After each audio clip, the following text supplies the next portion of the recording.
So I'm just saying, maybe if we take the fort to the left on that side, we should be able to get these Prussians out of our face. By George, what was that? What the?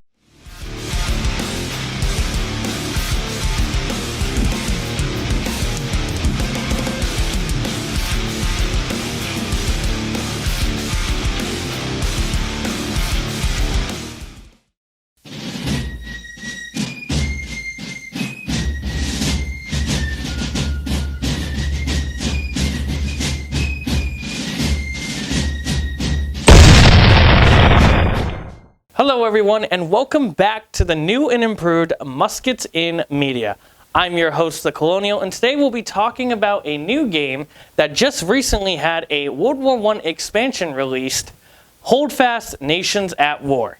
Developed by Anvil Games Studios, Holdfast Nations at War features giant land battles, sea battles, and even siege opportunities where you storm a castle using ships and then going in on foot. Holdfast originally came out in 2017, and now after 5 years of being constantly updated with bug fixes and patches and adding a bunch of stuff, they're releasing their newest expansion, which is Into the Trenches, a World War I overhaul of Holdfast completely free. Today, however, we'll be looking at the OG game set in the Napoleonic Wars era. This game includes multiple armies in the game, including the British, the French, the Prussians, the Russians, and more. All wearing their uniforms from that timeline which look very accurate to the period. While uniforms were updated after my time, the army still relied on their bright colored uniforms because of the weapon of the time that was most frequently used, the smoothbore muskets. The French had their Chevalier musket, a 59 caliber. British had their 50 caliber Brown Bess, the musket that gave the British their control of all places all over the world. The Prussian muskets, the Potsdam musket, a 71 caliber, and many more types of weaponry. The Prussian musket, the Potsdam musket, a 71 caliber, and many more types of weaponry we will all be getting into shortly. First off, I would like to mention that while all these countries had different types of muskets and different calibers and such, they all basically work the same in Holdfast. The Potsdam musket, which is a 71 caliber, will have the same recoil as the Brown Bess, which is a 50 caliber. Since most shots in this game are one shot to kill, it makes sense why they would go ahead and do this route, because aiming these things are not the best, which is historically accurate. Muskets were smoothbore, which meant that there was no rifling in the barrel, and the lead ball would just basically bounce around the barrel until it flies out going in whatever direction it last hit. And in this game, it's pretty accurate in demonstrating that this is happening, as your reticle will not always be 100% accurate. It's really impressive that they included something like that because it really shows how hard it is to fucking aim these things. Essentially, the best advice I can give you in that game is basically learn where your shots are going and try to adjust it from there.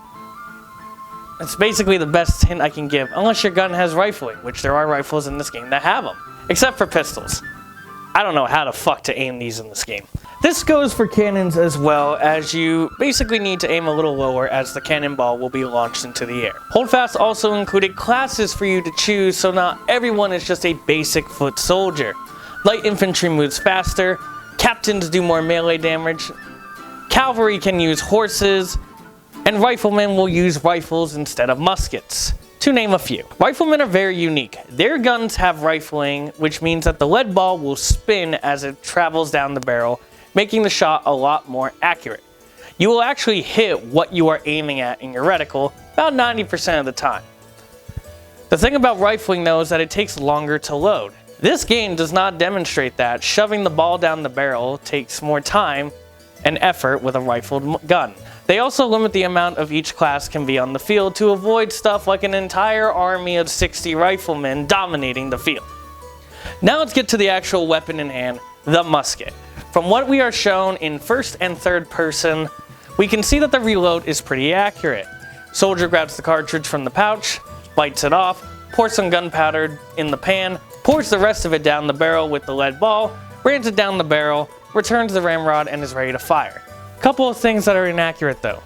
First off, the soldier does not actually lift the cartridge pouch behind him, so his hand just kind of goes near it and he just suddenly has one. They also don't physically have one of the cartridges in their hand, they just have an animation of their hand just going like this. The biggest flaw of all, though, is the ramrod. They take out this short-ass ramrod, and then they only put about a third of it down the barrel. So essentially, your musket ball, going by the game, is essentially right fucking here. If you were to do that on an actual battlefield, you would get a flash in the pan, which we have talked about in the first episode. And you would basically blind yourself in one eye for about half a second, with all the smoke and flash. Also, the lead ball would literally fall out of the gun as there's nothing in there to keep it in there, especially if it's smooth bore. Next time your gun misses your target, just go ahead and blame that. You didn't even shoot a fucking bullet. One last thing I noticed is that we never actually put the flintlock or frizzen pan down when we load the gun. Essentially what happens is the person will take their imaginary cartridge, put it on, and then they'll do like a little motion, but we never see an actual moving of the hammer or the frizzen pan. The mechanism is just always ready to go. Of course, we will see that when we do fire that it does move forward to create a spark, but we never see the soldier reset them back to fire again. The same issue happens for reloading while being crouched, but the nice touch that they added is that it does take longer to reload while being crouched. I would have loved to have seen a prone reload animation. I have yet to see a musket game where they do it accurately while laying on the ground. That takes forever and it's extremely difficult. Next thing I noticed is the melee combat for muskets is pretty accurate as well.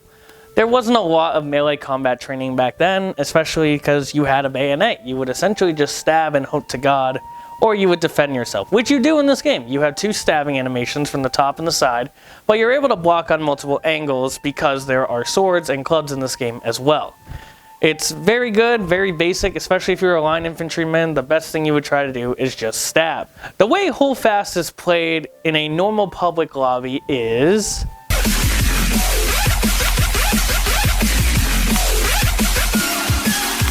a multiplayer game, of course. Everyone is running around doing whatever they like. Sometimes you'll get these people that will form a line and order the soldiers to fire behind cover, or basically colonial style fighting. I will say this, people in line battles, after they fire and when they're doing their reload animations, they will turn to the side. That's all because of hitbox issues in Holdfast. It makes your character less harder to hit. It's a little strange, but it's a little strange if you're going to join a regiment to do it accurately. Soldiers never turn to the side and hoping they wouldn't get hit. They would stand fast, firm, proud, shitting themselves, and they would take whatever is coming through. And then once the soldier in the front dies, another one would move up, of course. The ones I joined seem to focus mostly on winning battles, which is fine if it is a battle, of course. If we didn't win in 1783, we would actually be drinking our tea instead of throwing it in the harbor.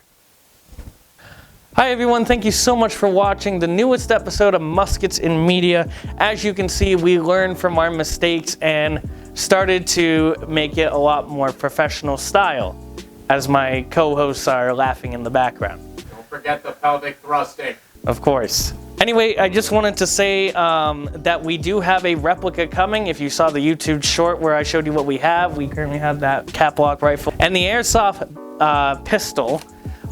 We have the replica. It is appearing literally right after we record this. It's kind of hilarious. And so be on the lookout for an unboxing video of that. Muskets in Media Episode 3 will come next month, and we'll actually be able to show you demonstrations, which I'm very excited for. And honestly, it will probably be the best one of the series so far. Thank you guys so much for watching, and I'll see you guys next week.